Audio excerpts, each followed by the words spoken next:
Mémoire et paraphrase, c'est un projet un peu fou pour ouvrir des portes sur des perspectives nouvelles, évidemment. Donc on s'est dit, est-ce qu'on ne pourrait pas mettre en forme 4 jours incroyables pour libérer la musique ?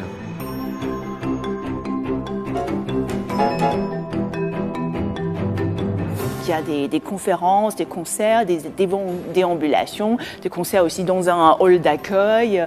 Donc déjà le contexte, ça nous sort de nos habitudes, qui nous amène à une nouvelle écoute.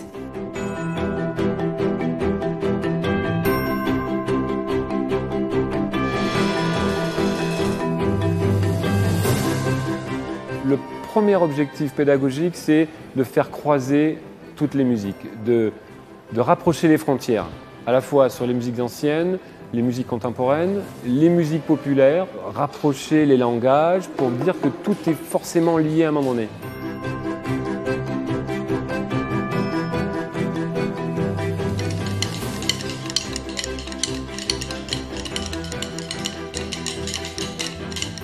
Ne les prenez pas comme ça, mais à l'envers, elles sonnent mieux comme ça.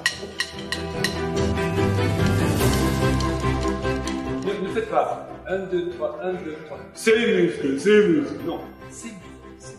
Donne. C'est les muscles, donne. C'est les muscles, donne.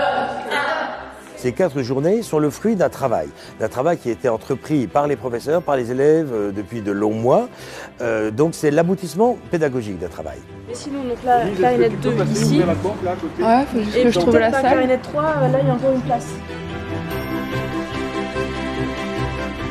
On va faire un filage avec les absents.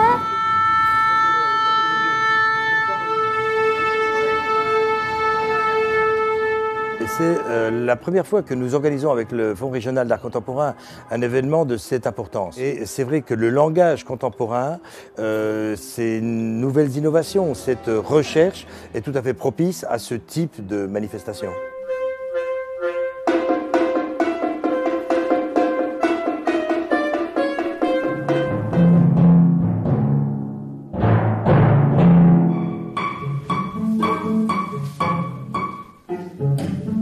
Le point central, c'est peut-être le son, voilà, et comment on travaille cette énergie sonore au travers d'une écriture, ma foi, assez rigoureuse et en même temps libre dans la pensée.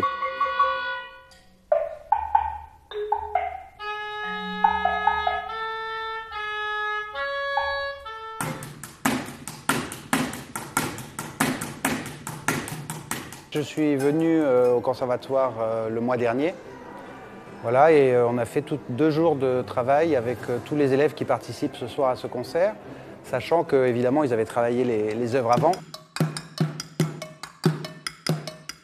C'est 132 le tempo. C'est 132, non? C'est trop, vous tapez trop au bout de la baguette là. Quand j'ai vu la partition et qu'il fallait des casseroles, des poêles et des saladiers, j'étais un peu... c'était pas mon environnement. Et au fur et à mesure, on s'y habitue, c'est un jeu. Et puis c'est vrai que de chercher de nouvelles sonorités, c'est intéressant vis-à-vis de ce compositeur. Il y en a pour tous les goûts, il y en a pour toutes les écoutes. Et puis, oui, ça prépare l'oreille à autre chose et ça aiguise la curiosité.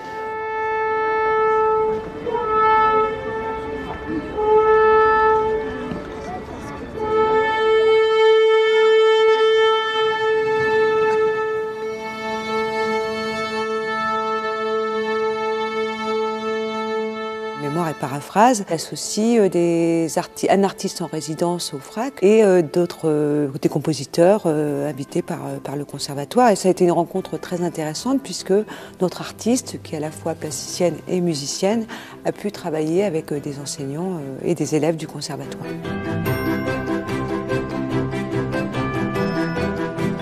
Avec l'aide de Philippe Cornu, nous avons réussi à monter une pièce.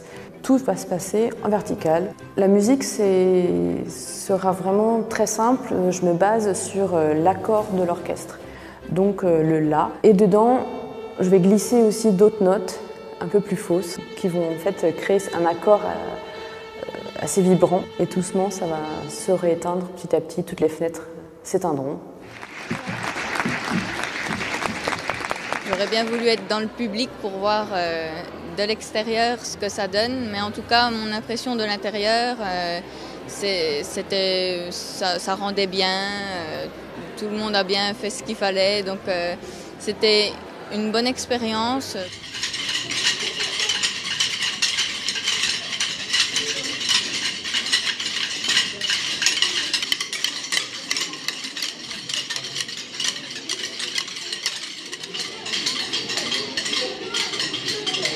Moi je trouve ça extraordinaire et puis fondamental pour des musiciens, puisque le but c'est justement de se produire devant plein de personnes et des gens qui ne connaissent pas forcément la musique. Et je trouve que, en tout cas pour mon fils, c'est un événement très important, il est très content de se produire aujourd'hui. Pas très à l'aise.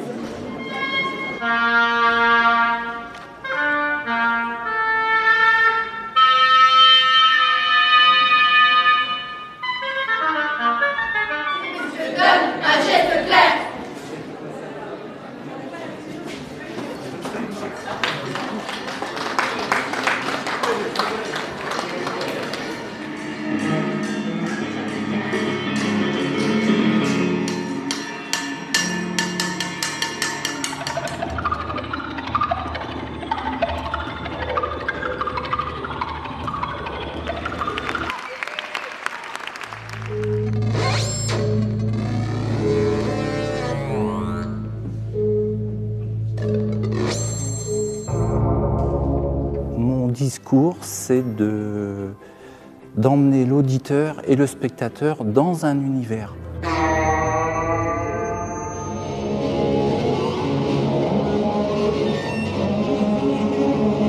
Je vais jouer sur 4 instruments à cordes, assez étranges d'ailleurs. Chaque instrument a des capteurs magnétiques et des capteurs piezo, qui me permettent de capter le son et de le traiter directement en temps réel sur l'ordinateur. J'ai beaucoup apprécié, après une semaine de travail, avoir une ouverture de par le lieu, les sons, enfin tout est en harmonie. J'ai trouvé ça très agréable et ça permet de passer dans un autre univers.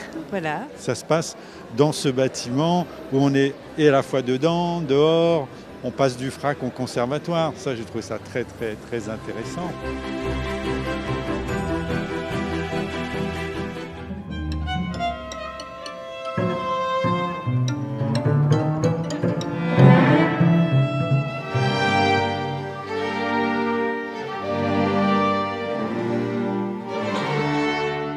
Pendant ces journées mémoire et paraphrase, donc on a 2 concerts restitution du projet Innov Antica. L'idée, c'est de faire essayer à nos élèves des pratiques qui n'ont pas l'habitude d'aborder. On les a fait travailler, on les a fait découvrir la pratique de l'instrument ancien. On a travaillé aussi avec l'improvisation, également autour de la musique du 21e siècle, dans des compositions écrites pour instruments seuls et électroniques.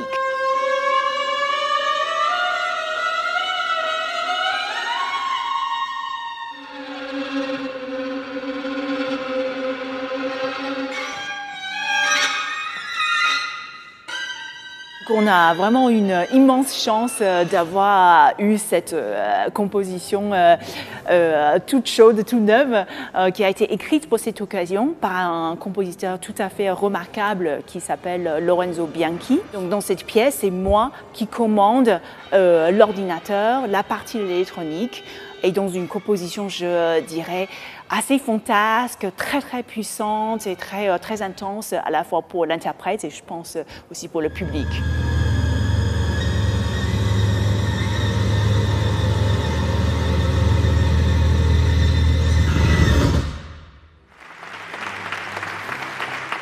Ça a été un succès. On envisage même mieux que ça, avec le coordinateur Stéphane Bigot et la direction. On imaginerait carrément tous les 2 ans une biennale comme ça, avec des thématiques qui changeraient, les transversalités, pourquoi pas sur le mouvement.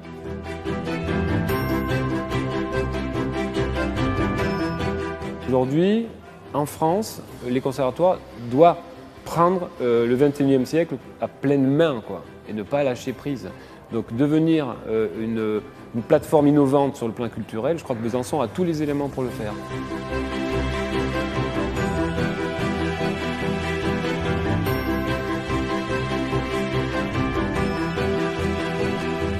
L'innovation pour le territoire, pour Besançon, est quelque chose, c'est un concept très très important. Nous nous sommes investis de cette mission de création, d'innovation, de découverte. Et c'est tout à fait normal que la capitale régionale soit au cœur de cette démarche.